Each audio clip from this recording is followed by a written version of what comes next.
The whispers started the moment Raina Thomas walked into the police academy, a black woman daring to enter their world. The men exchanged knowing glances. She wouldn't last a week.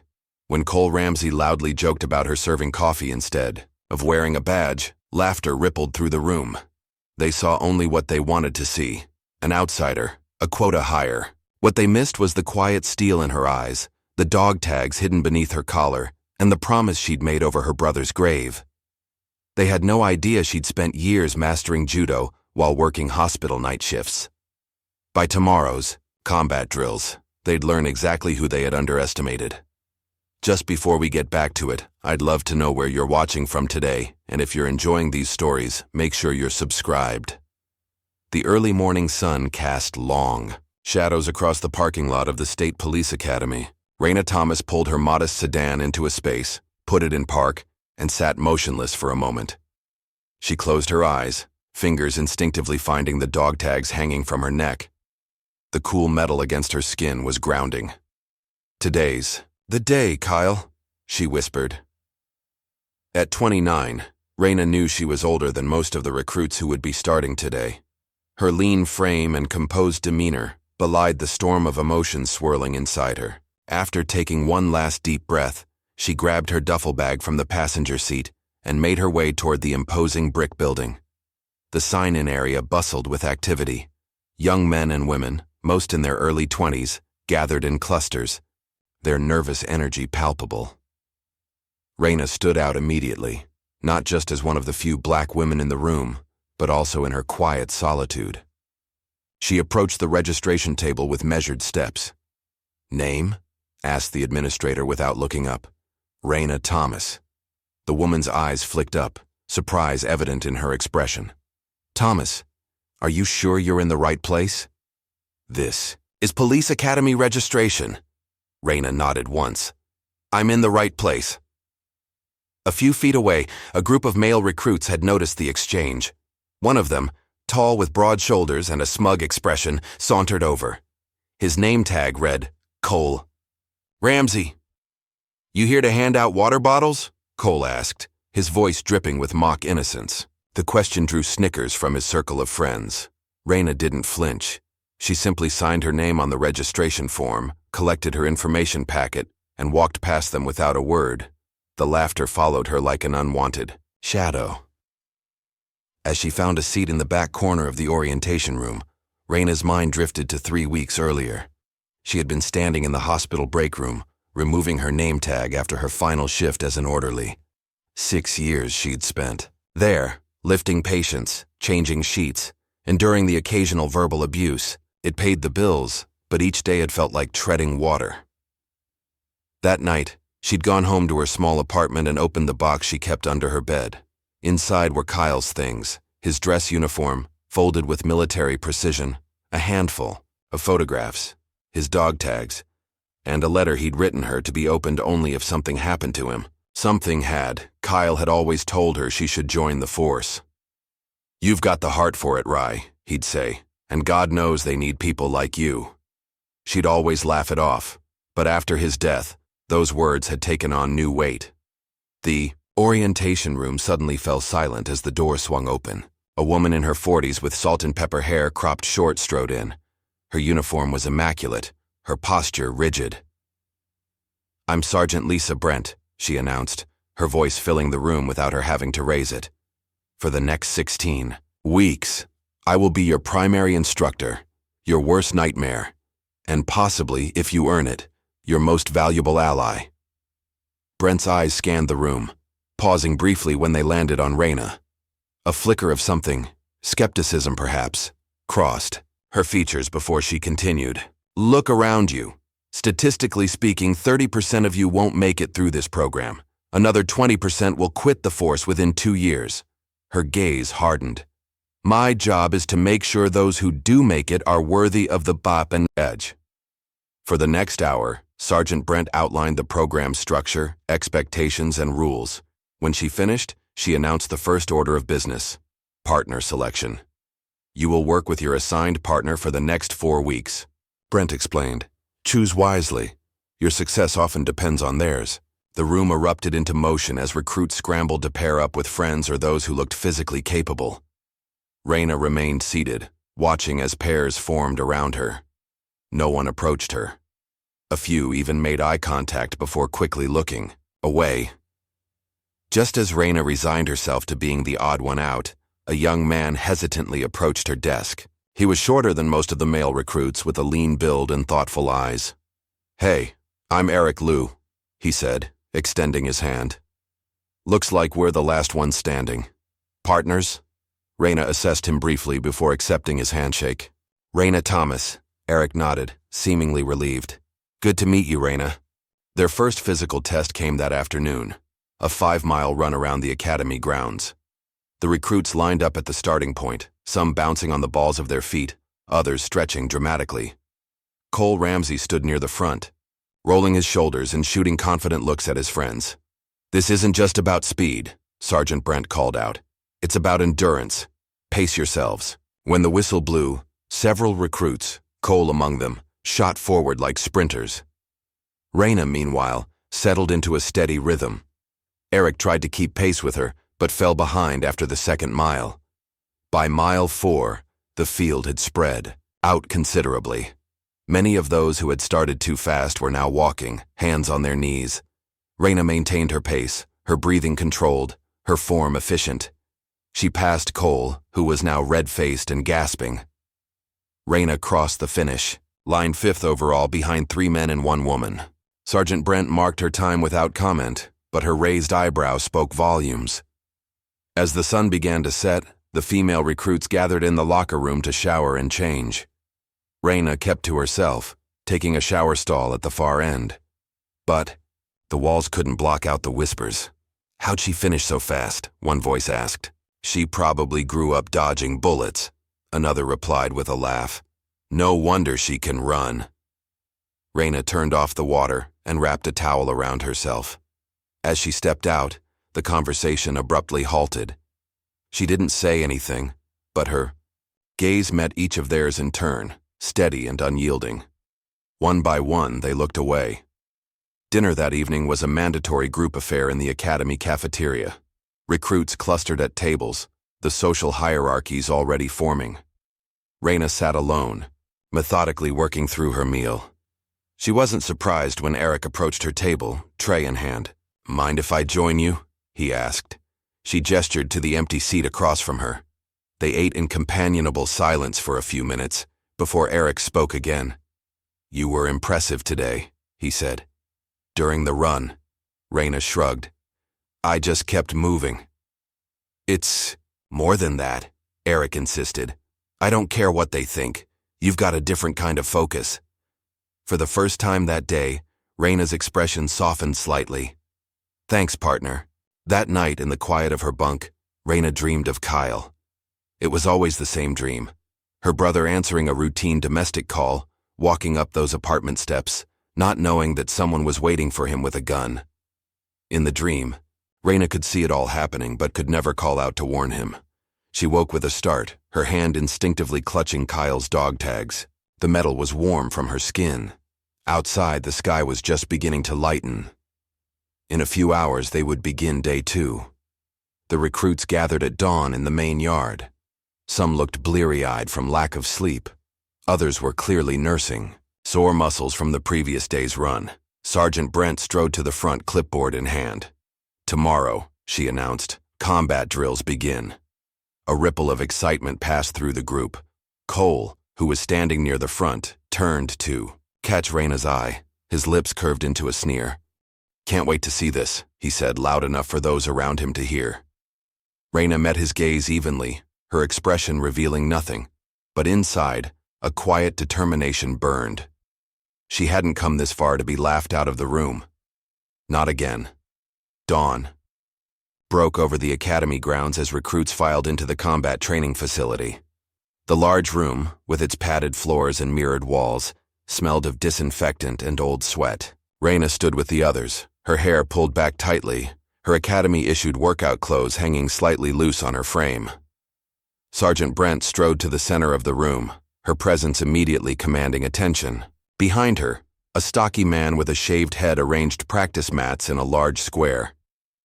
"This," Brent announced, gesturing to the mat area, "is the hand-to-hand combat gauntlet. Today you begin learning how to defend yourselves and subdue resistant subjects without using your firearm." She paced along the edge of the mats, eyes scanning the recruits. "In the field, you won't always have backup. Sometimes all you'll have is your training and your instincts. We're going to test both today."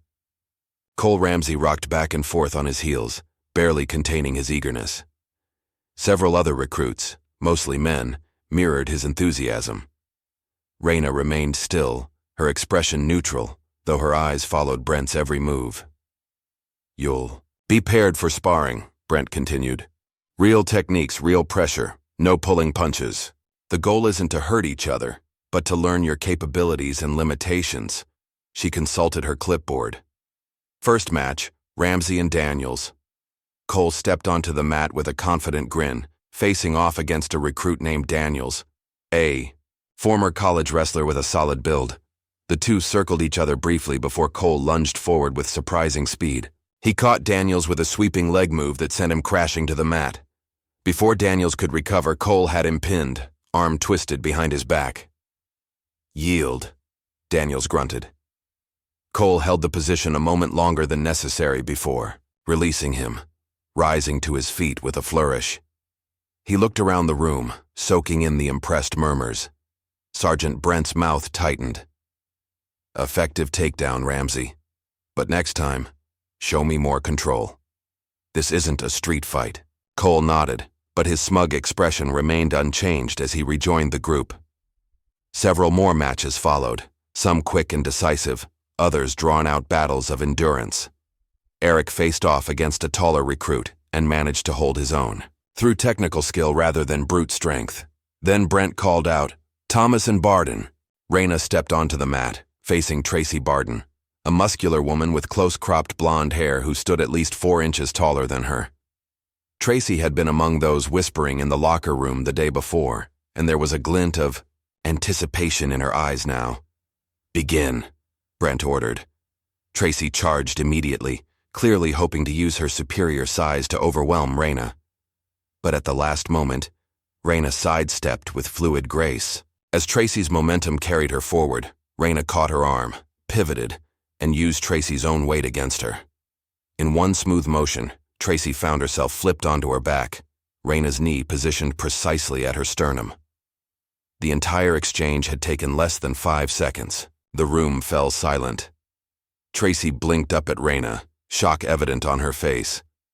"I yield," she managed. Raina released her immediately and offered a hand to help her up. Tracy hesitated before accepting it, rising to her feet with a grudging nod of respect. As Raina walked back to her place, she caught Cole whispering to another recruit. "Fluke," he said dismissively. Then louder, "Hey, who wants to bet? 5 candy bars says she doesn't win her next match." Several recruits glanced between, Cole and Raina uncertain. No one took the bet. When the day's training ended, Eric caught up with Raina as she headed toward the water fountain. "That was incredible," he said, eyes wide. "Where'd you learn that?" For a moment, it seemed Raina might not answer. Then, her voice quiet but clear, she said, "Grew up with 3 brothers, and judo. Lots of judo." Eric grinned. "Remind me not to get on your bad side." Later that afternoon, as Raina was reviewing the day's tactical theory notes in the common area, Sergeant Brent approached her. The older woman's face was unreadable as she studied Raina. "Walk with me, Thomas," she said. They stepped outside, away from curious ears. The academy grounds were quiet, most recruits having retreated to the mess hall or their bunks to recover from the day's exertions. "That was impressive work today," Brent said finally. "Your file didn't mention martial arts training." "You didn't ask," Raina replied simply. Brent's mouth twitched, almost a smile. "No, I suppose I didn't." She paused. "Keep that up. You might surprise a few people, including me." The following day brought more combat training. The matches were arranged differently, with recruits facing new opponents. By mid-morning, the inevitable pairing was announced, Thomas and Ramsey. A hush fell over the room. Cole strode onto the mat with exaggerated confidence, rolling his shoulders. "Ladies first," he said with a smirk. Raina took her position opposite him, her face betraying nothing. But there was a focus in her eyes that hadn't been there before, a calm intensity that made several onlookers shift uncomfortably. "Begin," Brent ordered. Cole circled to his right, clearly expecting Raina to be intimidated by his size advantage. When she didn't back away, he lunged, aiming to grapple her to the ground. Raina moved like water, fluid, powerful, inevitable. She ducked under his reach, pivoted behind him, and swept his legs from under him in one continuous motion. As he fell forward, she controlled his descent, twisting his arm into a hold that left him face down on the mat, immobilized. It had taken less than 10 seconds. Gasps echoed through the room. Even Sergeant Brent looked momentarily stunned before composing herself and offering a single, deliberate clap. "Yield," Cole growled, his face flushed with a mixture of pain and humiliation. Raina released him immediately and stepped back, her breathing barely elevated.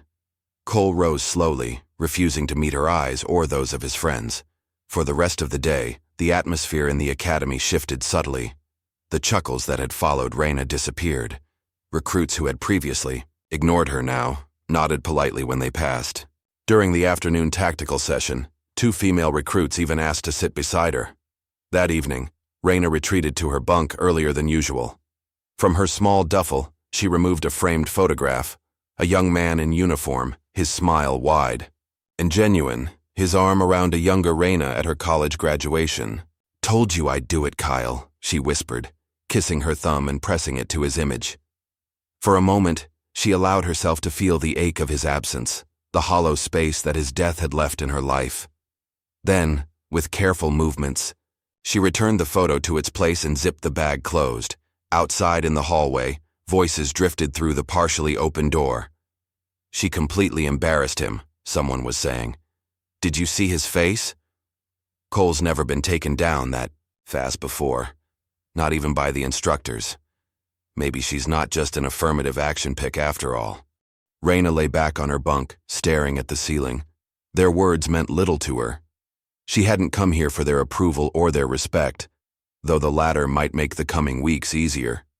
She'd come because of a promise, to herself, to Kyle, to the badge that he had worn with such pride. Meanwhile, in another part of the building, Cole sat on the edge of his bunk, a dark expression clouding his features. Logan Tress, a lean recruit with calculating eyes, leaned against the doorframe. "She embarrassed you," Logan said, his voice low. "That won't go unanswered." Cole looked up, anger flashing across his face. "What are you suggesting?" Logan shrugged. "I'm just saying, people like her need to know their place. She might have some fancy moves, but this is our world. Always has been." "And what exactly do you think we should do about it?" Cole asked, his tone somewhere between curious and challenging. Logan smiled thinly. "Nothing obvious. Nothing that could come back on us. But there are ways to make sure she washes out before graduation." Cole considered this, his wounded pride wrestling with something else, a flicker of doubt perhaps, or conscience. Finally, he shook his head. "Let it go. I'll beat her next time. Fair and square." Logan's smile didn't reach his eyes. "Sure, whatever you say." He pushed off from the doorframe and walked away, leaving Cole alone with his thoughts. The next morning, Raina woke before dawn, as had been her habit since childhood. She slipped out of the barracks quietly, not wanting to disturb the other female recruits. Outside, the air was crisp, the sky just beginning to lighten at the edges. She began her personal routine, stretching, then a series of flowing movements that combined elements of judo, tai chi, and the boxing her oldest brother had taught her. As her body warmed, her movements became faster, more precise, a dance of discipline and control. She didn't notice Eric watching from the doorway of the men's barracks until she finished. He approached, hands in the pockets of his academy sweats. "Morning," he said. "Morning," she replied, using a small towel to wipe sweat from her forehead. You do that every day? Raina nodded. Since I was 12, Eric smiled. Explains a lot. He hesitated, then added, Look, I should warn you. Some of Cole's friends are pretty upset about yesterday. Logan especially. Logan Tress? Raina asked, recalling the thin-faced recruit who always seemed to be lurking at the edges of conversations. Yeah, he's not a good guy to have as an enemy. Raina considered this. I'm not here to make friends or enemies. I'm here to become a cop. Eric nodded slowly. Just watch your back, okay? As they walked together toward the mess hall for breakfast, Raina thought about Kyle, about the night he died, about the rumors that had swirled afterward. She thought about the whispered conversations that stopped when she entered a room, both then and now. She was used to watching her back. She'd been doing it her whole life. What she wasn't prepared for was just how far some people would go to ensure she never wore the badge. Raina was halfway through her morning shower when the alarms blared. The piercing sound echoed through the concrete walls of the women's locker room, sending recruits scrambling for towels and clothes. Surprise inspection, someone shouted from the hallway. Everyone in formation in 3 minutes. Water still dripping from her hair, Raina pulled on her academy sweats and joined the rush of recruits filing into the main corridor. Sergeant Brent stood at the center of the chaos, clipboard in hand, her face a mask of stern authority. When I call your name, you will step forward and hand me your locker key, Brent announced. You will then stand at attention while your personal belongings are inspected. Any contraband, any unauthorized items, will result in immediate disciplinary action. One by one, recruits were called forward. Some looked nervous, others bored. When Eric's name was called, he stepped up confidently, handed over his key, and stood tall as the inspection team rifled through his belongings. Clean, the inspector called. Brent nodded, made a mark on her clipboard, and called the next name. Thomas. Raina stepped forward, her face impassive despite the knot forming in her stomach. There was something in Brent's expression, a hardness. That hadn't been there when she'd called the others. The inspection team opened Raina's locker. At first, they found nothing unusual. Neatly folded clothes, basic toiletries, the academy manual with highlighted sections. Then, the lead inspector reached into the back corner of the top shelf and pulled out a small plastic bag containing white pills. The room fell silent. What is this, Thomas? Brent demanded, taking the bag. Raina stared at the bag, genuine shock breaking through her composed exterior. I don't know, ma'am. It's not mine. Brent studied the pills. These appear to be amphetamines, banned substances. Her eyes locked with Raina's. You better have an explanation. I don't take drugs, Raina said firmly. I've never seen those before. Whispers rippled through the assembled recruits. Cole and Logan exchanged glances, their expressions unreadable. Eric frowned, his eyes darting between Raina and the evidence bag.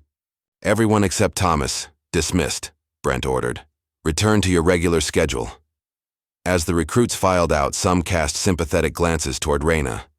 Others looked smug, as if a suspicion had been confirmed. Eric lingered longest, concern evident in his eyes, until Brent shot him a warning look. When they were alone, Brent placed the bag on a nearby table and crossed her arms. I've seen recruits wash out for less than this. I didn't put those pills there, Raina said, her voice steady despite the fear gripping her chest. She'd worked too hard to lose everything now. You're claiming someone planted them? Brent's eyebrow arched skeptically. Yes, ma'am. Brent was silent for a long moment, studying Raina's face. Finally, she sighed. I can't prove it either way. Policy says I should expel you immediately. Raina felt her heart sink. But, Brent continued, I've been watching you, Thomas. You've shown exceptional skill and discipline. It would be unfortunate to lose a potentially valuable officer without due process. Hope flickered in Raina's chest. So here's what's going to happen, Brent said. You'll get a chance to prove yourself in the next drills. The pills will be sent for testing and fingerprinting. If they come back with your prints or if you fail even once in the upcoming trials, you're out. Understood? Yes, ma'am. Thank you. As Raina turned to leave, Brent added, "And Thomas. If someone is targeting you, watch your back. Not everyone wants to see people like you succeed in this academy." "People like me, ma'am?" Brent's expression softened almost imperceptibly. "People with integrity." That afternoon, Raina found Eric in the library, poring over tactical manuals. He looked up as she approached, relief washing over his features. "You're still here," he said. "What happened?" Raina slid into the chair across from him. "Brent's giving me a chance to prove myself, but I need to find out who planted those pills." Eric glanced around to ensure no one was listening, then leaned forward. "I checked the security cameras during lunch break. There's a blind spot in the hallway near the women's locker room, and the footage between 3 and 4 a.m. is mysteriously missing." "Someone who knows the security system," Raina mused. "Any ideas?" Eric hesitated. "Logan works part-time in campus security. He'd know how to access the system. But why would he target me? I barely know him." "He's tight with Cole," Eric reminded her. "And Cole's pride took a serious hit when you put him down in front of everyone." Raina considered this. "I need evidence." "Be careful," Eric warned. "If they're willing to plant drugs, who knows what else they might do." That night, as Raina lay in her bunk, memories of another accusation surfaced. Her last job at Memorial Hospital. Medical supplies had gone missing, and somehow her name had appeared on the log for accessing the storage room during those times. She'd been fired despite her protests of innocence, unable to prove she'd been set up. She'd walked away then, swallowed the injustice rather than fight. This time would be different. Morning brought the obstacle course challenge, a brutal test of physical endurance that wound through the academy grounds. Mud pits, climbing walls, barbed wire crawls, and balance beams stood between the recruits and the finish line. "This course separates the dedicated from the dilettantes," Brent announced. "You'll be timed individually, but remember, in the field, you're part of a team. The fastest individual time earns privileges, but the squad with the best average gets a weekend pass." Raina stretched methodically, aware of the eyes on her. Some recruits were openly betting on her failure, others keeping a cautious distance as if her troubles might be contagious. Only Eric stood beside her, loyal despite the whispers. Cole went first, attacking the course with raw power. He cleared obstacles with brute strength, finishing with a respectable time that earned cheers from his friends. When Logan ran, he moved, with calculated efficiency, conserving energy for the harder challenges. When Raina's turn came, the audience had grown. Even administrative staff had wandered out to watch. She took her position at the starting line, clearing her mind of everything except the course before her. The whistle blew. Raina moved with controlled precision, applying the perfect amount of force to each obstacle. Where others had charged through the mud pit, she found the shallow path along the edge. When others had muscled up the climbing wall, she used technique to ascend with minimal exertion. By the halfway point, she was ahead of the record pace. She could hear murmurs from the sidelines, feel the weight of Brent's evaluating gaze. This was more than a physical test now. It was her chance to prove she belonged. As she approached the final stretch, a 30-foot rope climb, she heard Cole's voice from the crowd. "Let's see if those judo moves help you now." Raina blocked him out, focusing only on the rope. Hand over hand, she ascended, legs wrapped properly to distribute her weight. She reached the bell at the top and rang it firmly before descending in a controlled slide. She crossed the finish line and stopped. Her own timer. The digital display showed the second fastest time of the day, beaten only by Davis, a former Olympic hopeful in track and field. Sergeant Brent made a note on her clipboard, her expression revealing nothing. But as Raina walked past, she caught the older woman's slight nod, a silent acknowledgement of a job well done. The victory was short-lived, however. During lunch, Raina overheard Logan speaking to a group of recruits in the mess hall. "It's not the first time she's been caught with something she shouldn't have," he said, his voice just loud enough to carry.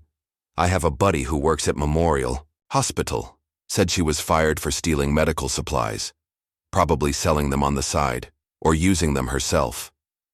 The accusation hung in the air.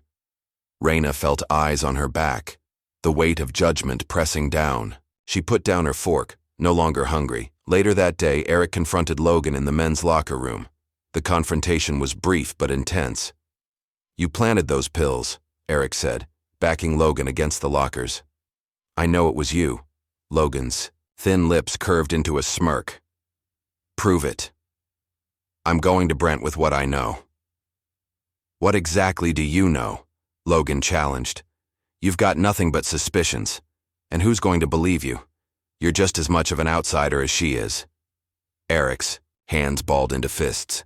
"You're pathetic, you know that? What are you gonna do? She'll be gone in 2 days anyway." Logan's smirk widened. "Exactly. So why get your hands dirty?" The next morning brought another challenge, a live fire exercise with tactical vests that simulated being hit by gunfire. Recruits were divided into teams, given training weapons that fired special marking rounds, and tasked with clearing a mock building.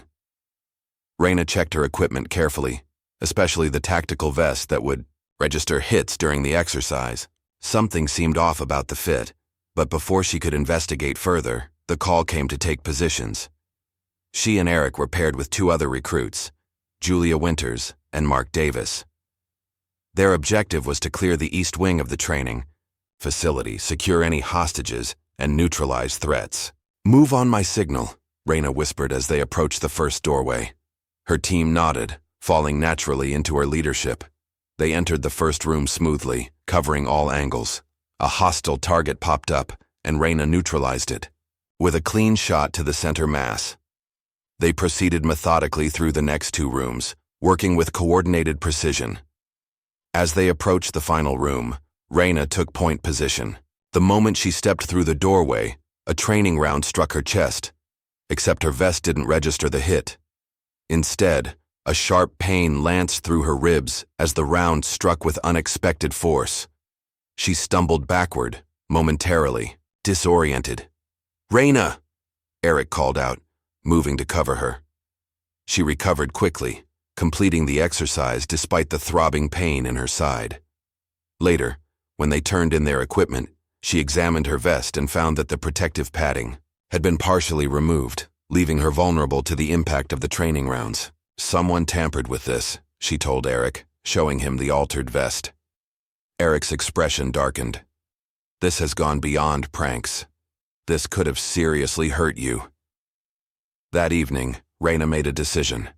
She knocked on Sergeant Brent's office door, her resolve firm despite the risk. "Enter," Brent called. Raina stepped inside, closing the door behind her. "Ma'am, I need to speak with you privately." Brent gestured to the chair across from her desk. "What's on your mind, Thomas?" For the next 20 minutes, Raina laid out everything. The planted drugs, the missing security footage, the tampered vest, and even the false accusation from her previous job. She spoke without emotion, presenting only facts rather than accusations. When she finished, Brent was silent for a long moment. "Why should I believe you?" she finally asked. "These are serious allegations against fellow recruits." Raina met her, gaze steadily. "6 years ago, my brother was killed in the line of duty. Everyone said it was a random shooting during a domestic call gone wrong. But Kyle had told me things weren't right in his precinct. He was going to report some officers. Before he died, she reached into her pocket and pulled out the dog tags she always wore. I promised him I'd become the kind of officer he wanted to be. Honest, fair, willing to stand up for what's right. I wouldn't throw that away for performance enhancers or petty rivalries." Brent studied her for a moment, then nodded slowly. "I appreciate your candor, Thomas. I can't take action without proof, but—" She paused, her expression softening slightly. "You better finish strong. Then I'll believe you." The next morning, the entire class gathered in the main hall. Brent stood at the front, her posture rigid, her expression severe. "Your final evaluation begins tomorrow," she announced. "A tactical simulation involving a real-time hostage rescue scenario. You will be divided into squads of your choosing and evaluated not just on your individual performance, but on your ability to function as a cohesive unit." Murmurs of excitement rippled through the group. "Choose your teams wisely," Brent continued. You have until 0600 tomorrow to submit your rosters. As the recruits dispersed, Cole approached Raina, his expression smug. No hard feelings about the combat training, he said loudly enough for others to hear. But I think I'll pass on having you on my team. Can't risk working with someone under investigation. Raina met his gaze evenly, saying nothing, but as she turned away, she realized that his words had created a ripple effect. Other recruits were now avoiding eye contact with her, clearly unwilling to risk their evaluation by choosing her. Only Eric remained steadfastly by her side. But two people wouldn't be enough for the tactical exercise. As the day wore on, the situation became increasingly clear. She was being isolated, cut off from the opportunity to prove herself in the final test. It was sabotage of a different, more subtle kind, but just as effective. Morning dawned clear and cold, a thin layer of frost coating the academy grounds.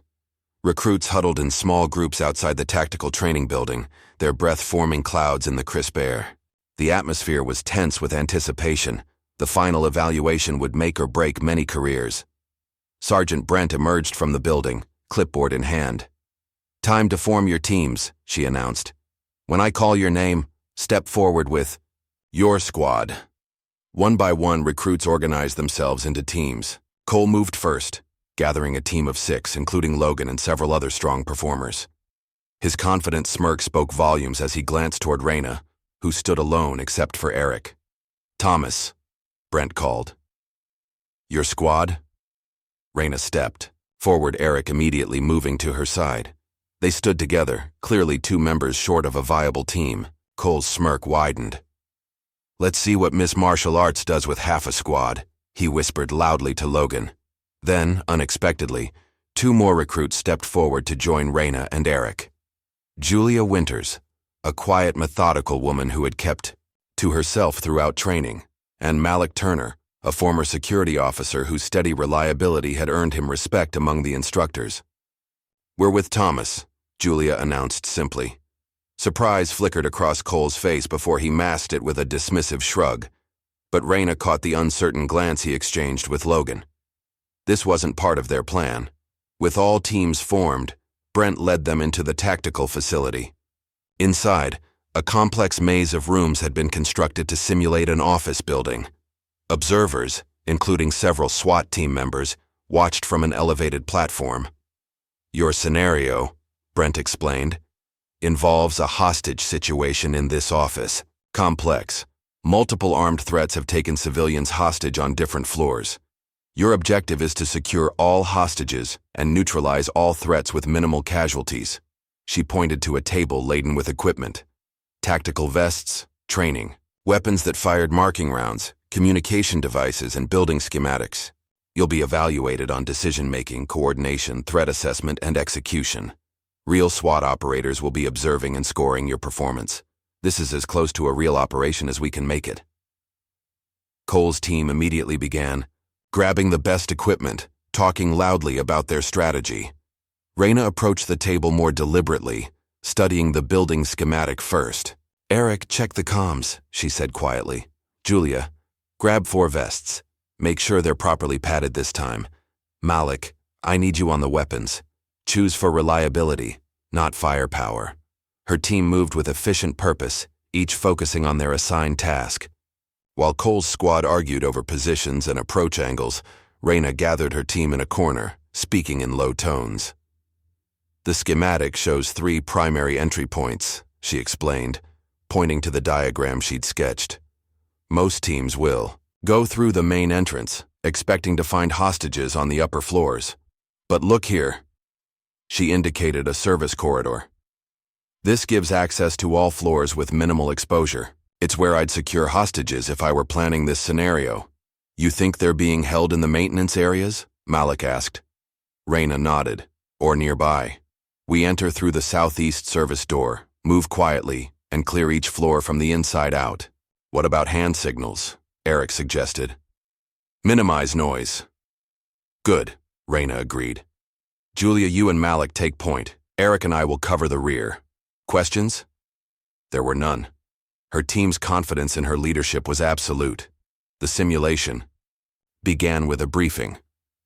Terrorists had taken over the building, holding multiple hostages. Intelligence suggested they were distributed throughout the facility. Teams would enter from different points simultaneously. As predicted, Cole's squad chose the main entrance, charging in with aggressive confidence. 3 other teams took the remaining obvious entry points.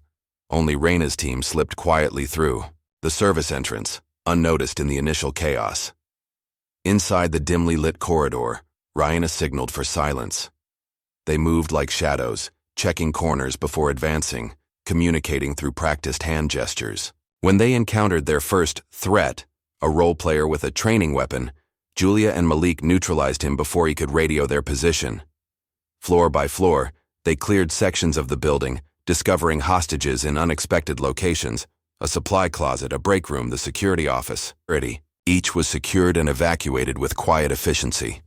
Meanwhile, throughout the building, the sounds of other teams engaging in firefights echoed: shouts, simulated gunfire, the occasional call of "man down" as recruits took hits that their vests registered as fatal. On the 3rd floor, Raina's team encountered a complex situation: 3 armed threats guarding 4 hostages in an open office area. No way to approach without being seen. "Distraction," Raina whispered, outlining a quick plan. Moments later, Eric triggered a fire alarm in an adjacent room. As the threats turned toward the noise, Raina's team struck from 3 angles simultaneously. All 3 terrorists were neutralized without a single shot fired toward the hostages. As they guided the rescued hostages toward the evacuation point, a SWAT observer nodded approvingly from his observation post. In stark contrast, Cole's team had encountered problems almost immediately. Their aggressive entry had alerted multiple threats at once, resulting in a chaotic firefight. Logan had been killed in the first exchange, and 2 more team members went down while trying to breach a barricaded room. Cole, now frustrated and shouting contradictory orders, led his remaining teammates into a fatal error. They breached a room without proper reconnaissance and accidentally killed 2 hostages in the crossfire. The simulation ended after 90 minutes. Teams gathered in the debriefing room, some looking dejected, others jubilant. Cole's face was flushed with anger and embarrassment as the SWAT team leader stepped forward. "Let's review your performance," the SWAT commander began. He was a weathered man in his 40s, with the calm demeanor of someone who had seen real combat. Team performance varied significantly, but one squad stood out from the rest. He consulted his tablet. Team Thomas completed the simulation with 0 casualties. Both team members and hostages, they secured all assigned hostages, neutralized all threats, and had the fastest completion time of any squad. Their execution was nearly flawless. Murmurs rippled through the room. Several recruits glanced at Raina with newfound respect. Their approach demonstrated excellent tactical awareness, the commander continued. "Using unconventional entry points, maintaining stealth, prioritizing hostage safety over threat neutralization. These are the hallmarks of professional tactical operations." Cole glared across the room, his humiliation complete. Logan, still, marked with the blue dye that indicated a fatal hit, whispered something in his ear, but Cole shrugged him off.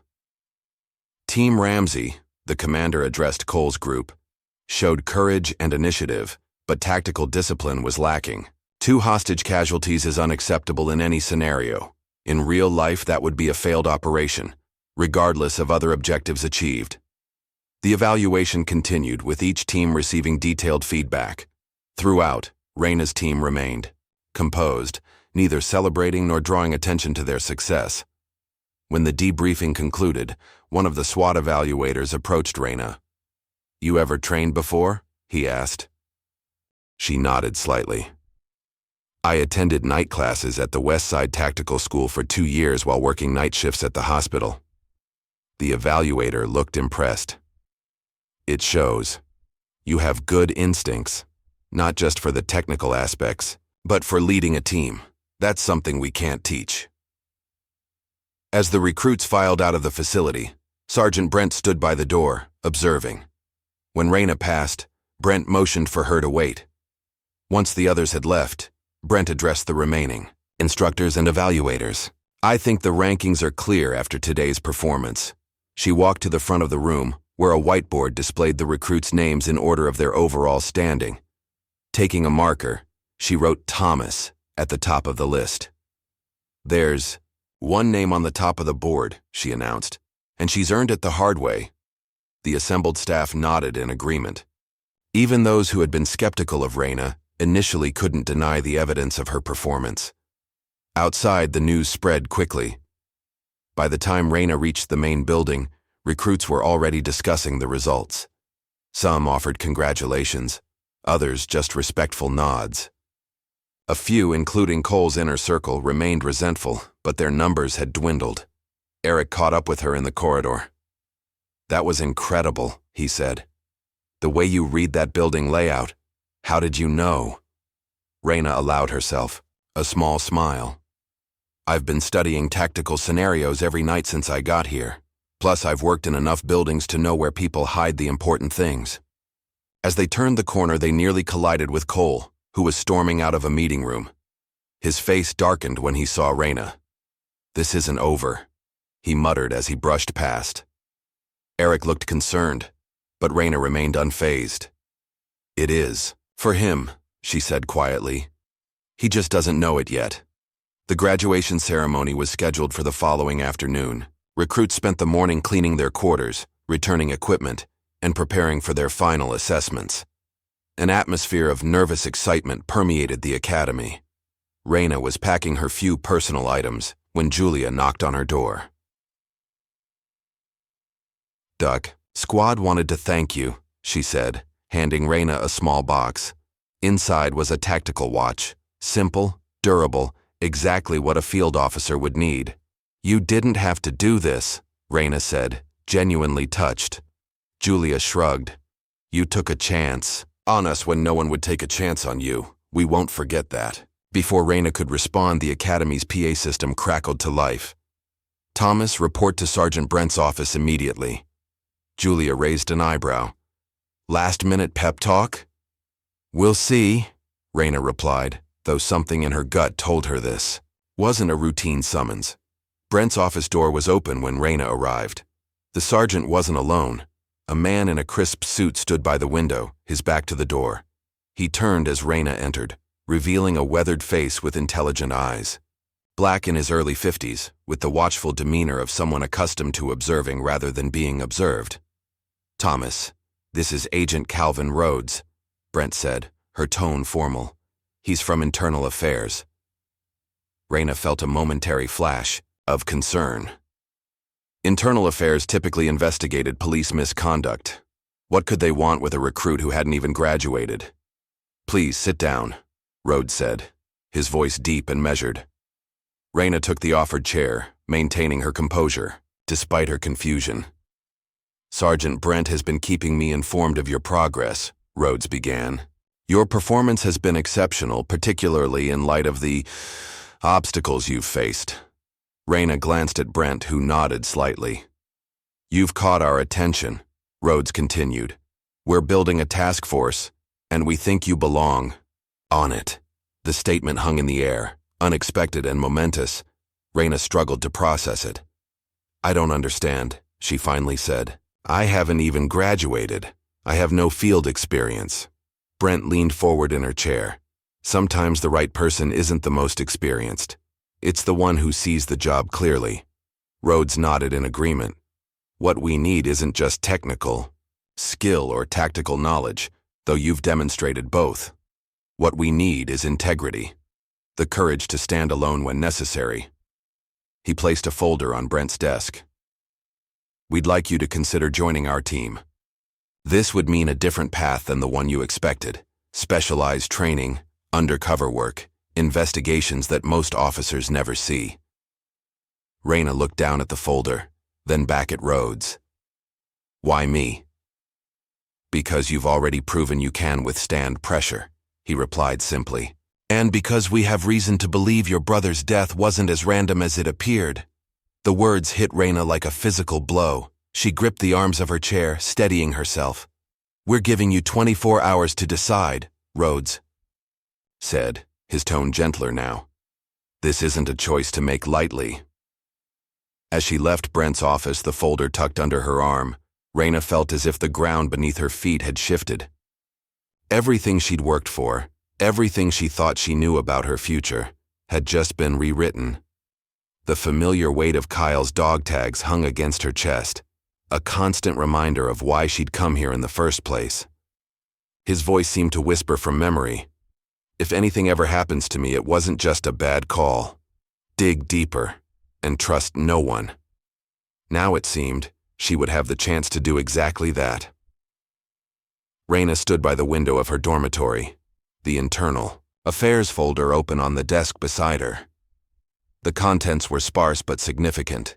Photos of evidence lockers with inventory sheets that didn't match, transcripts of coded radio conversations, surveillance images of officers meeting with known drug dealers, and most disturbing of all, a timeline of her brother Kyle's final days, marked with meetings and calls he'd made to an unlisted number. A knock at the door pulled her from her thoughts. Eric stood in the hallway, concern etched on his face. "Everyone's talking about you getting called to Brent's office," he said. "What happened?" Raina hesitated, then pulled him inside and closed the door. "What I'm about to tell you stays between us." For the next 10 minutes, she outlined Rhodes's offer, carefully, omitting classified details. Eric listened without interruption, his expression growing more troubled with each revelation. "Internal affairs?" he finally said, voice hushed despite the closed door. "That's... wow. I know. Are you going to take it?" Raina turned back to the window. "I don't know yet." Eric leaned against the desk, brow furrowed. "IA doesn't recruit for nothing. They only call in when something stinks." He met her gaze directly. "If you accept, you'll be working against the very people you just joined. That's dangerous." "I'm aware. And not just physically dangerous," Eric pressed. "Cops who work with IA are seen as traitors. Even the good ones will freeze you out." Raina was silent for a moment, her fingers finding Kyle's dog tags through her shirt. She could almost hear his voice, that last voicemail he'd left her the night before he died. She'd played it so many times she had it memorized. "Hey, Rai. Just checking in. Things are complicated at work right now. I'm handling it, but listen, if anything ever happens to me, it wasn't just a bad call. Dig deeper. And trust no one. Love you, sis." The next morning he was dead, shot responding to what was logged as a domestic disturbance call. "I need to do this," she said finally. "For Kyle." Eric nodded slowly. "Then I've got your back, whatever you need." "Thank you," Raina said, genuinely moved. "But the less you know from here on out, the safer you'll be."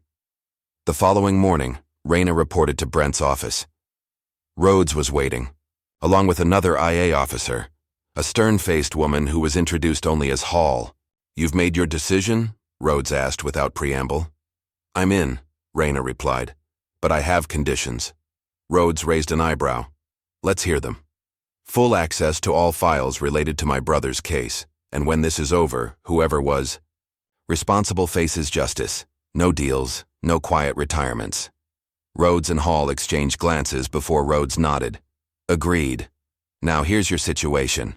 For the next hour, they briefed her on the investigation. A ring of corrupt officers was helping cover illegal raids and skimming from asset seizures. Drugs, cash, and weapons were disappearing from evidence, only to reappear on the streets. The trail led directly back to the academy, specifically to certain instructors with connections to Raina's brother's precinct. "We believe your brother stumbled onto this operation," Hall explained, and was silenced before he could report. Who's involved?" Raina asked, her voice steady despite the rage building inside her. "That's what you're going to help us find out," Rhodes said. "We have suspicions but no concrete evidence linking the players. We need someone on the inside who won't raise flags." The plan was laid out methodically.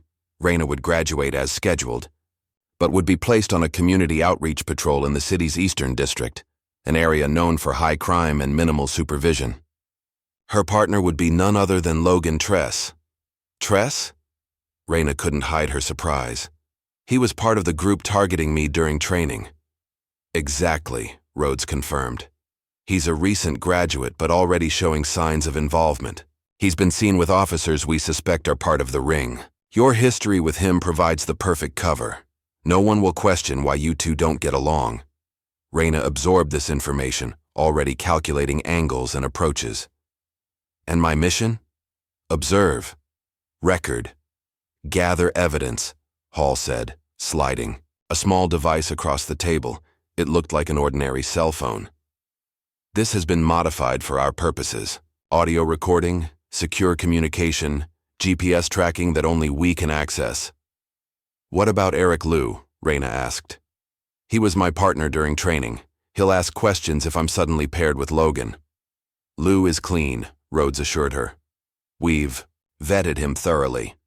He'll be assigned to cybercrimes, far from your operation but still within the department. It's better if you maintain minimal contact with him for now."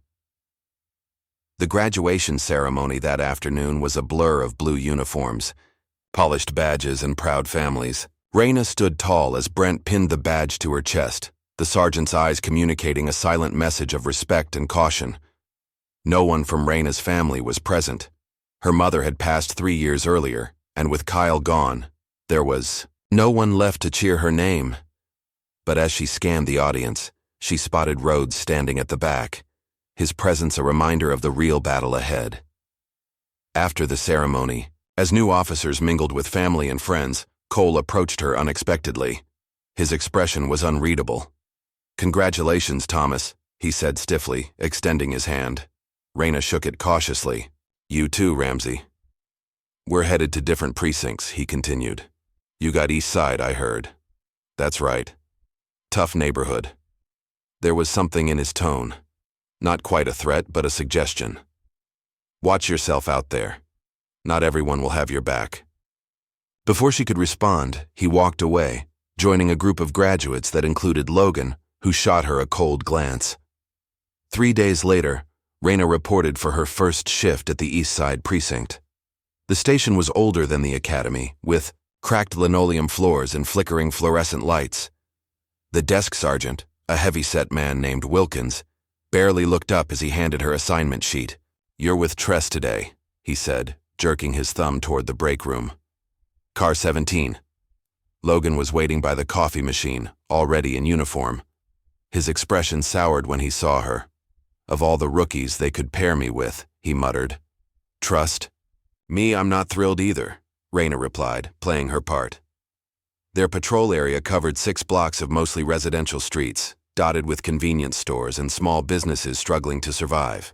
It was a neighborhood in decline, evident in the boarded-up windows, graffiti-covered walls, and wary eyes that tracked the patrol car's movement. Logan drove in silence for the first hour, responding to calls with minimal efficiency. A shoplifting complaint, a noise disturbance, a fender bender in a grocery store parking lot. Routine calls handled with a dismissive attitude that set Raina's teeth on edge. "You always this chatty on patrol?" she finally asked. Logan glanced at her. "Just keeping it professional. Wouldn't want to say anything that might end up in some report." "What's that supposed to mean?" "You tell me, IA's new pet." Raina's heart skipped, but her face revealed nothing. "What are you talking about?" Logan snorted. "Please, why else would they stick you in East Side? This isn't exactly a prime assignment for Academy's top graduate, unless you're here to watch the rest of us."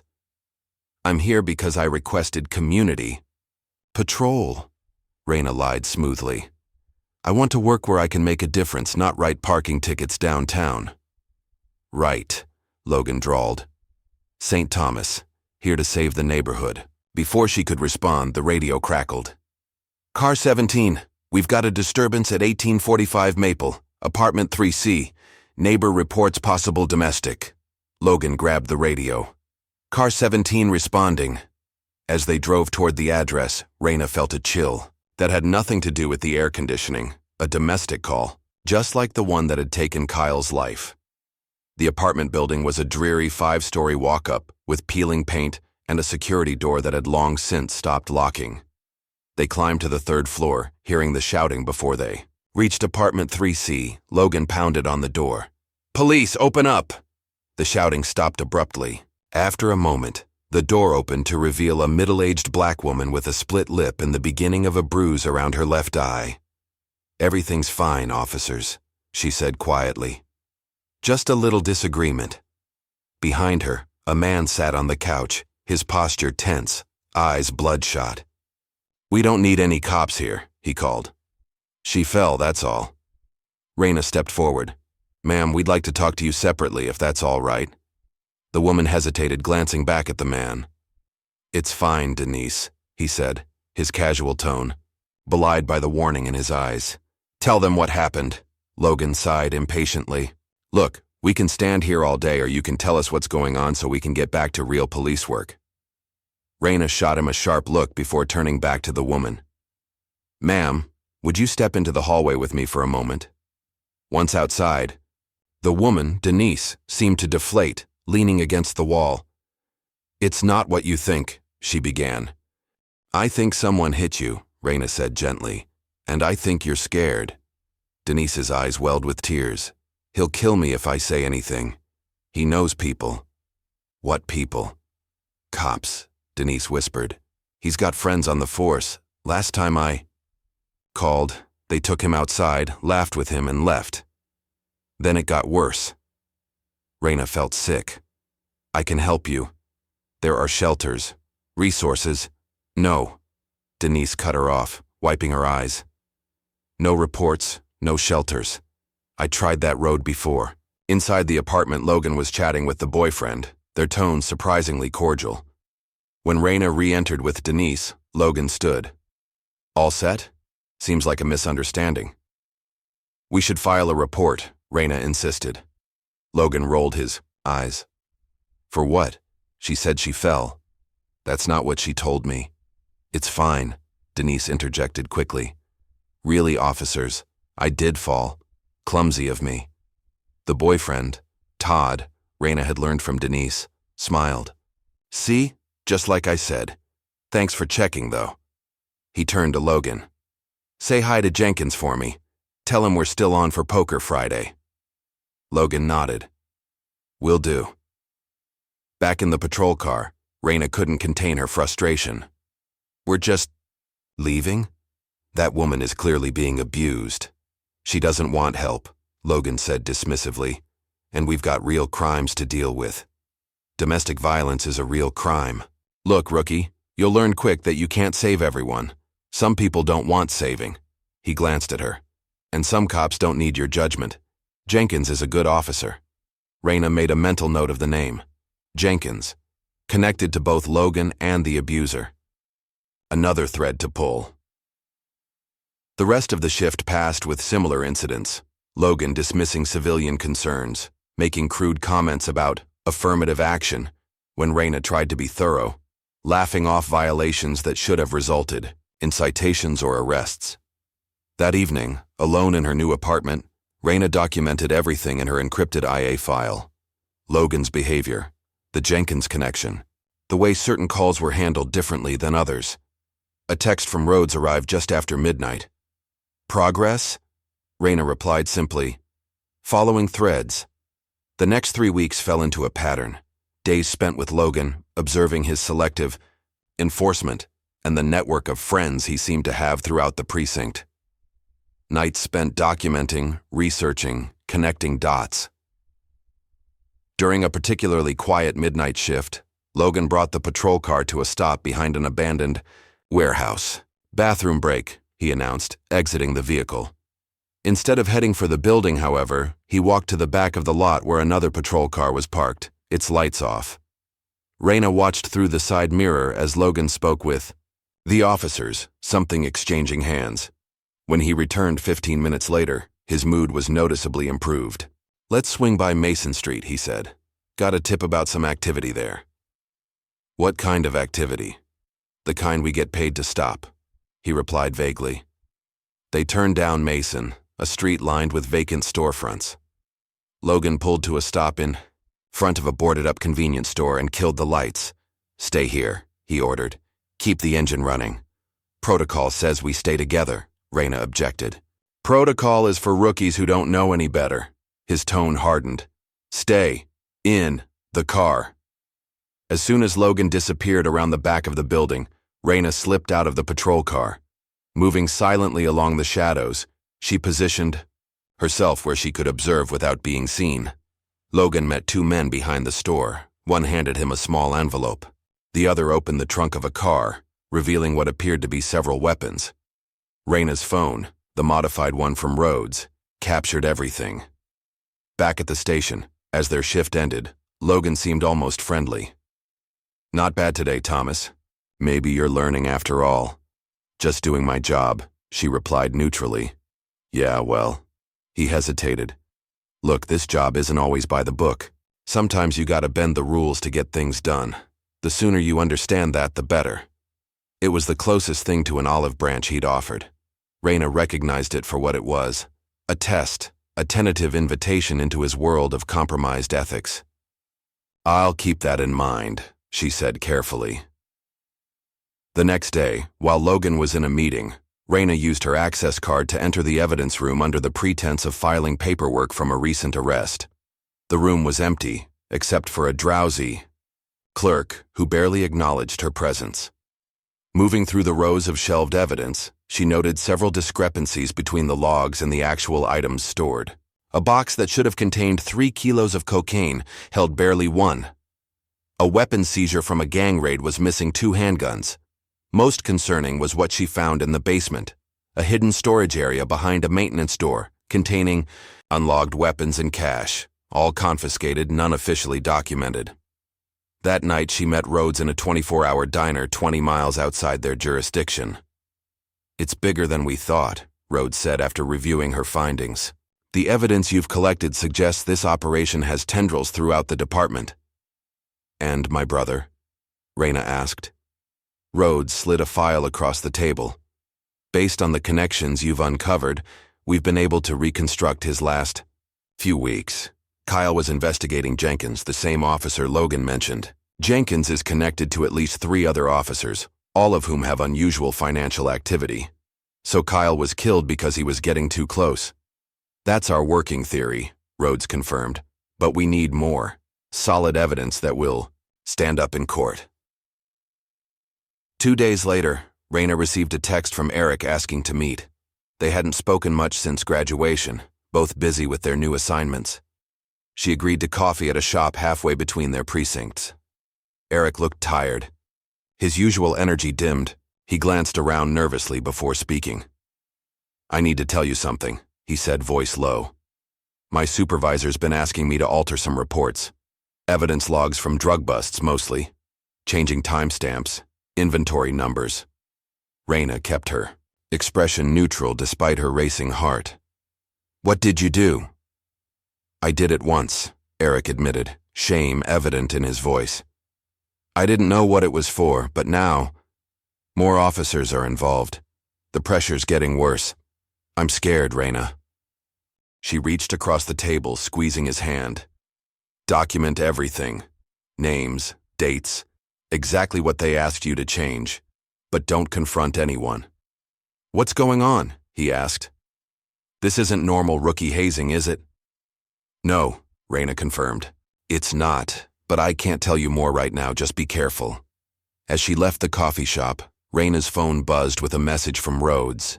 "Time for Phase 2. Be ready." The plan came together with military precision. Rhodes and his IA team had been building their case methodically, using Raina's intelligence to connect the dots. Now they were ready to move from investigation to entrapment. "We're setting up a fake shipment," Rhodes explained during their secure briefing. "Allegedly drug money being transferred from evidence to the federal holding facility.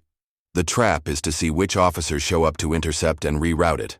Raina studied the operation details. "And my role? You'll be part of the transport." "Detail," Hall said. "A rookie assignment, nothing that would raise suspicions. We need eyes inside the operation when it happens." The date was set for the following Tuesday, a notoriously slow night for police activity, when staffing would be minimal and supervision lax. Raina would be wearing a wire, with IA agents positioned strategically along the route. What no one expected was Logan's sudden interest in the assignment. "I heard you got transport duty next week," he said during their patrol shift. "Sounds boring as hell." Raina shrugged. Better than writing parking tickets. Mind if I tag along? I could use the overtime, and it beats sitting around the precinct. Warning. Bells rang in Raina's mind. Logan never volunteered for additional work, especially not mundane assignments. His request could only mean one thing. He knew something about the shipment. She played it cool. Sure, if the sergeant approves it. That evening, she updated Rhodes on this development. His response was immediate. This confirms Tress is involved. The leak must be coming from inside the department. Proceed as planned, but be extra cautious. On the night of the operation, Raina arrived early at the precinct, mentally preparing herself. The fake shipment, $500,000 in marked bills, was secured in a standard transport container, indistinguishable from those used for actual evidence transfers. Logan appeared unusually focused, checking and rechecking the transport vehicle. "Ready for a boring night?" he asked, his casual tone at odds with the tension in his shoulders. "As ready as I'll ever be," Raina replied. The transport route took them through the city's warehouse district, a maze of abandoned buildings and poorly lit streets. Perfect for an ambush, which was precisely why Rhodes had selected it. IA agents were positioned throughout the area, disguised as homeless individuals or sitting in unmarked vehicles. Halfway through the route, their radio crackled with static. "Dispatch to Transport 7. Be advised, we're experiencing system issues. Backup. Units will be delayed. Proceed with caution."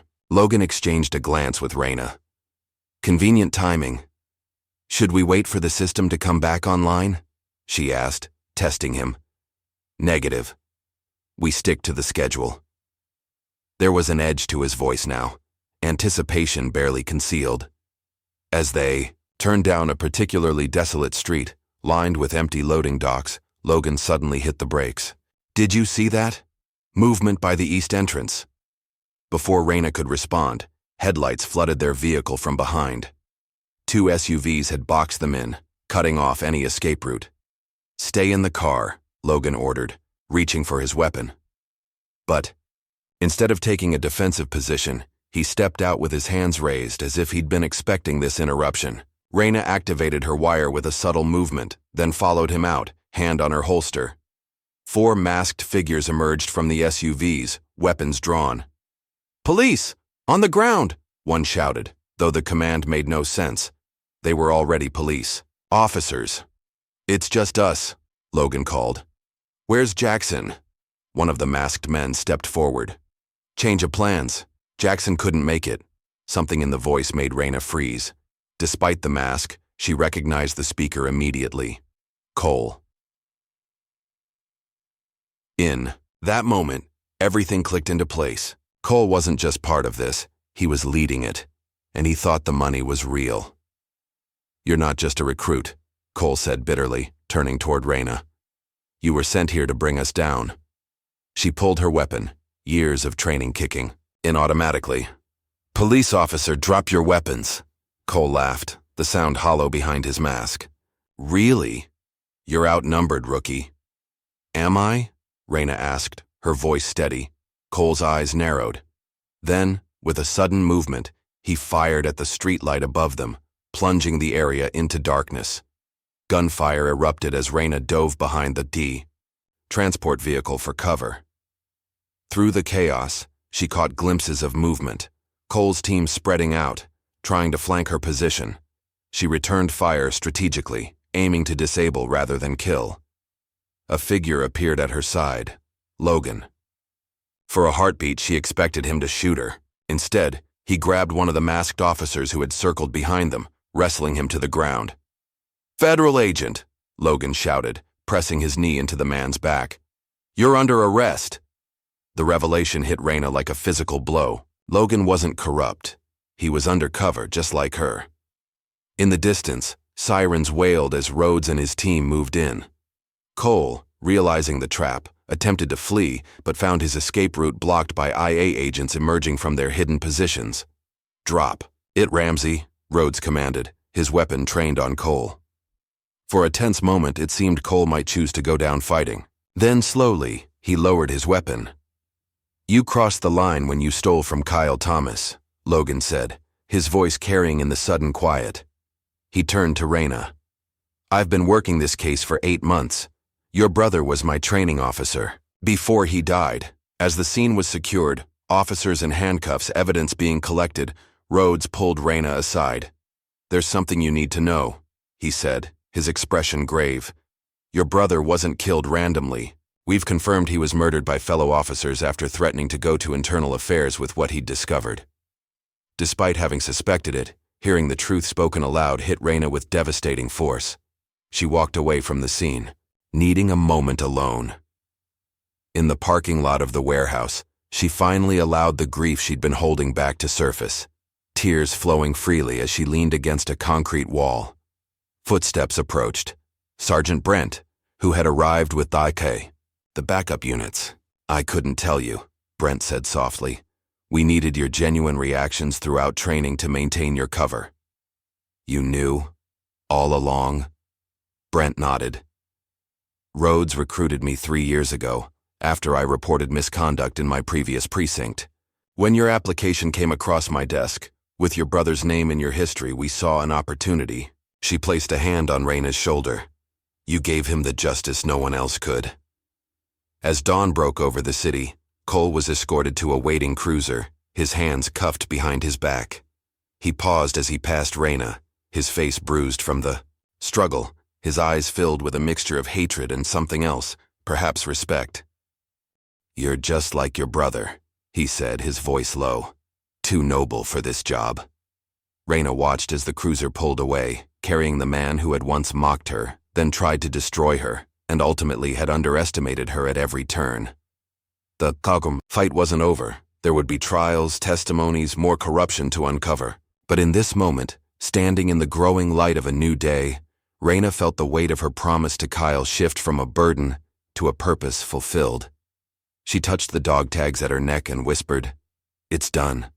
The headlines dominated every news outlet in the city for weeks. Police corruption ring exposed.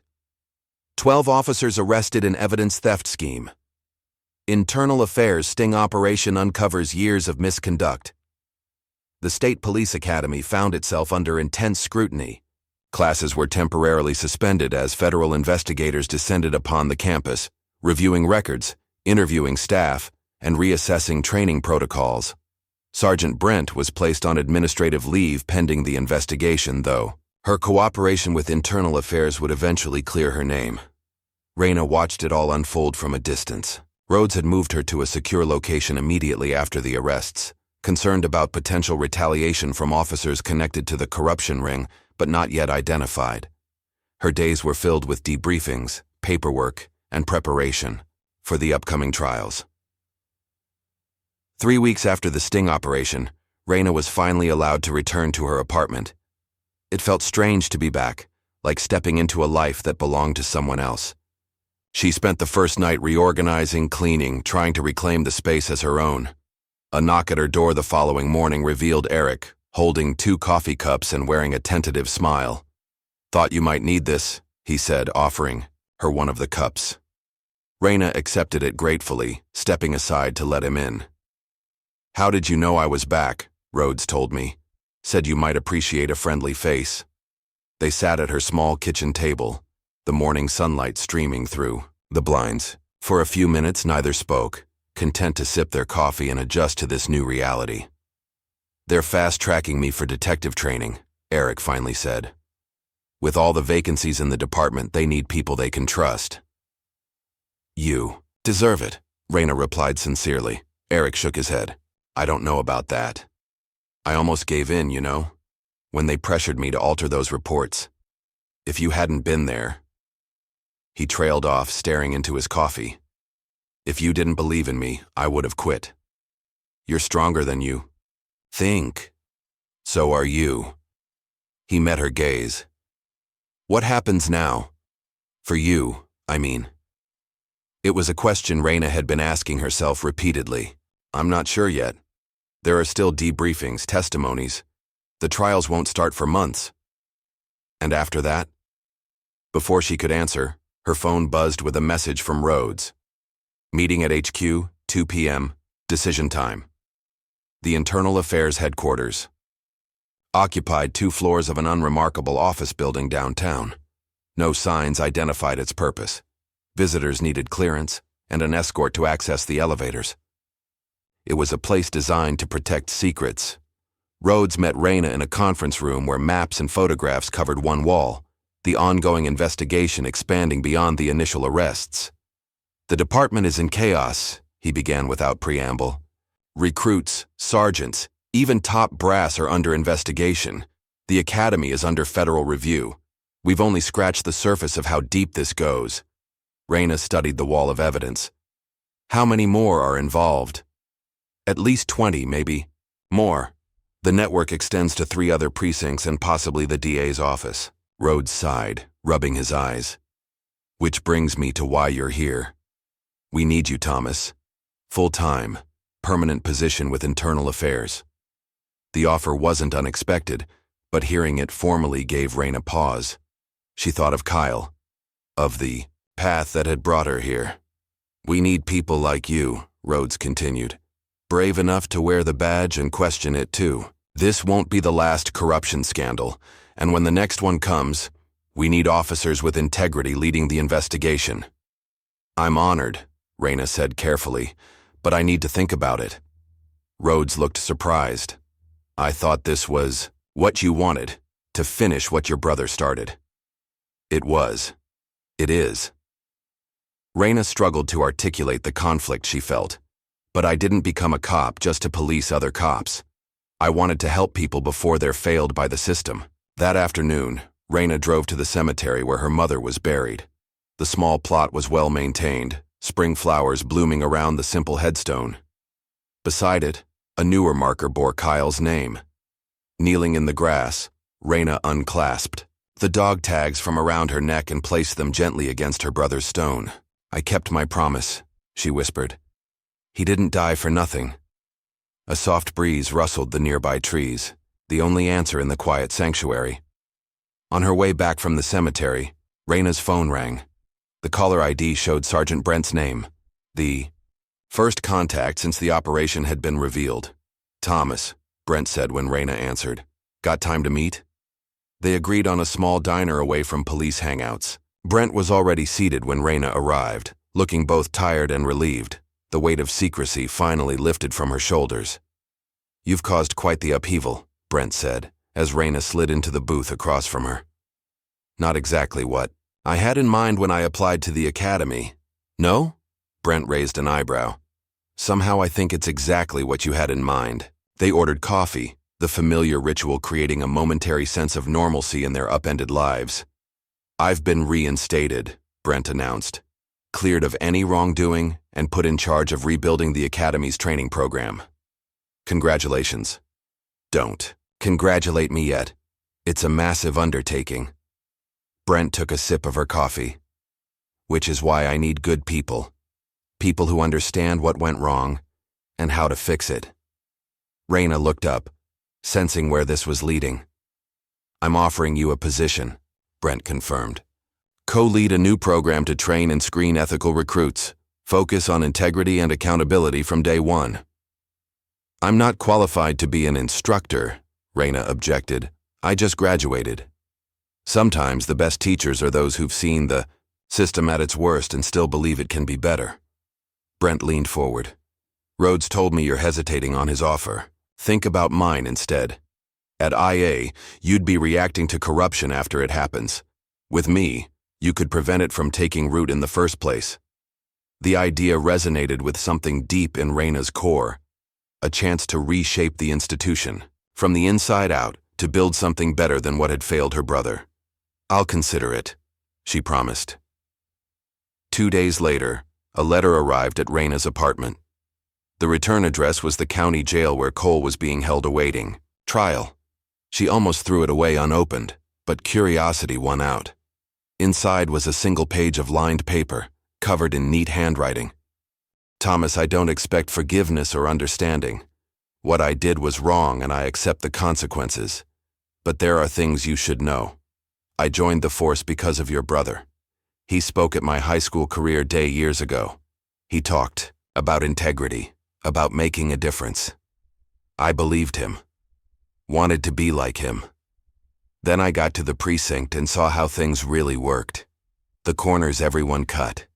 The deals they made. Little compromises at first, then bigger ones. Before I knew it, I was in too deep to get out. Power changes people. It changed me. I forgot why I wanted the badge in the first place. You never forgot. Even when we mocked you, tried to break you down, you held on to something the rest of us lost along the way. I'm telling Jenkins and the others everything. Names, dates, operations, all of it. Maybe it makes no difference to my sentence, but it feels like the right thing to do. That's something, at least.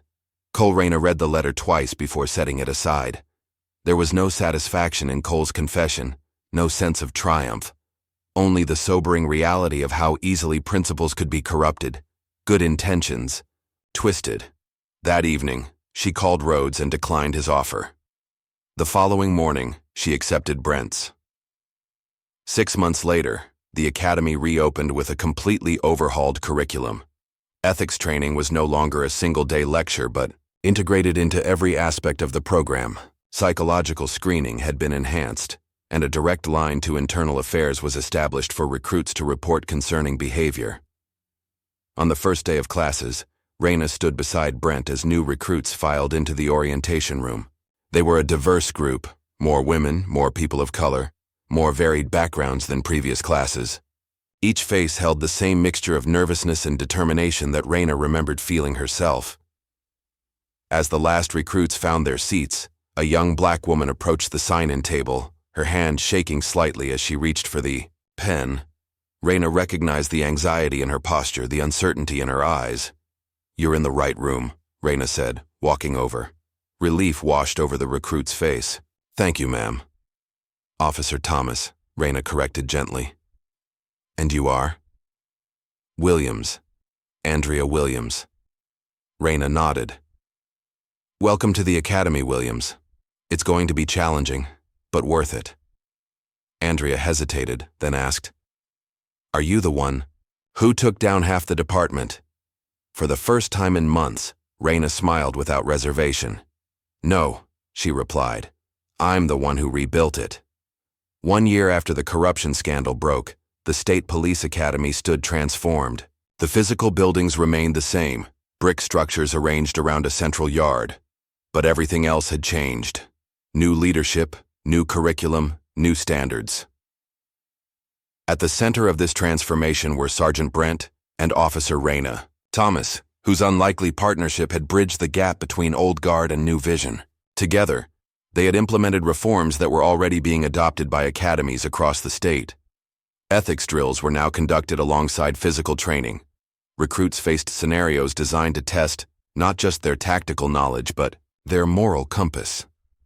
Psychological screening had been enhanced to identify warning signs of authoritarianism and power-seeking behavior. Most significantly, cooperation with internal affairs was no longer taught as a betrayal, but as a professional responsibility. On a crisp autumn morning, Raina watched from the observation room as the latest class performed tactical exercises. Their movements were precise, their teamwork fluid. More importantly, when faced with ethical dilemmas embedded in the scenarios, they consistently chose integrity over expediency. "They're looking good," Eric observed from beside her. Now a detective in the Cyber Investigations Unit, he had returned to give his first guest lecture on digital evidence handling. "Better than we were," Raina agreed. "Speak for yourself," he teased. "I was perfect." Their friendship had weathered the storm of the scandal, emerging stronger for having faced it together. While their career paths had diverged, they remained each other's most trusted confidant. After the exercises concluded, Raina met with each squad briefly, offering specific feedback on their performance. She was firm but fair, pushing them to recognize both their strengths and weaknesses. "Officer Thomas," one recruit asked during the debriefing, "is it true you're meeting with the commissioner next week?" News traveled fast, even within the academy's walls. "Yes," Raina confirmed. "I've been asked to speak at the citywide reform summit." What she didn't mention was that the commissioner had personally requested her participation, describing her as the voice that shook the foundation without shattering it. The summit would bring together law enforcement leaders from across the state, all grappling with the aftermath of the corruption scandal and the reforms it had necessitated. That evening, as Raina prepared her presentation for the summit, her phone rang. It was Rhodes, calling with news that sent her heart racing. "We've completed the final review of your brother's case," he said. "With the testimonies from Cole and the others, plus the evidence we've gathered, we can officially classify his death as a premeditated murder by officers Jenkins and Taylor." Raina sat down, momentarily overwhelmed. "Thank you," she managed. "There's more," Rhodes continued. "We found his personal effects in evidence storage. They were never released to your family because they were considered part of an ongoing investigation. There's a journal, Raina. Kyle was documenting everything." The journal arrived by courier the next morning, a worn leather-bound notebook filled with Kyle's neat handwriting. Page after page detailed his growing awareness of the corruption around him, his attempts to find allies, his increasing isolation as he realized the extent of the problem. The final entry, dated the day before his death, read simply, "Going to IA tomorrow. Can't let this continue. Some things are worth the risk." After reading it cover to cover, Raina made a decision. With permission from Rhodes and the prosecutor's office, she released redacted portions of the journal to the public. Not to name and shame many of those involved were already facing charges, but to create accountability and transparency. "It's not about revenge," she explained when questioned by the media. "It's about learning from the past to build a better future." The journal's publication created another wave of headlines, but this time the focus was different. Rather than sensationalizing the corruption, news outlets began examining the systemic issues that had allowed it to flourish. Discussions about police culture, oversight, and accountability dominated public discourse. In the midst of this renewed attention, Logan Tress resurfaced. Cleared of any wrongdoing due to his role as an undercover agent, he had transferred to another district after the sting operation. Now he requested a meeting with Raina. They met at a park bench overlooking the river, neutral ground away from the memories they shared. "You look good," Logan said, studying her. "The academy suits you." "Thanks." Raina kept her tone professional. "What can I do for you, Tress?" He smiled faintly at her formality. "Just wanted to clear the air. We worked together under unusual circumstances. That's one way to put it. I was hard on you during training," he acknowledged. "Pushed boundaries that shouldn't have been pushed." Raina raised an eyebrow. "You were maintaining your cover." "Yes and no." Logan looked away, watching a boat move slowly downriver. "The truth is I was once as bad as Cole. Thought the badge gave me special privileges, looked the other way when convenient. What changed?" "I got caught," he admitted. "Minor offense, but enough to get IA's attention. They gave me a choice, help them clean house or go down with everyone else." He met her gaze directly. "Then I saw what integrity looked like, in your brother first, and later in you." The revelation settled between them, not quite forgiveness, but something like understanding. Back at the academy, Raina threw herself into mentoring the new recruits. She ran drills with quiet authority, demonstrating techniques rather than simply describing them. Unlike some instructors who relied on shouting and intimidation, Raina led by example, earning respect through competence and fairness. Her approach was particularly effective with female recruits and those from marginalized backgrounds, who saw in her a path forward in a profession that had not always welcomed them. "The hardest part isn't the physical training," she told a struggling recruit one evening. "It's remembering why you're here when everything gets tough." A major news outlet contacted Raina, requesting an in-depth interview about her role in exposing the corruption scandal.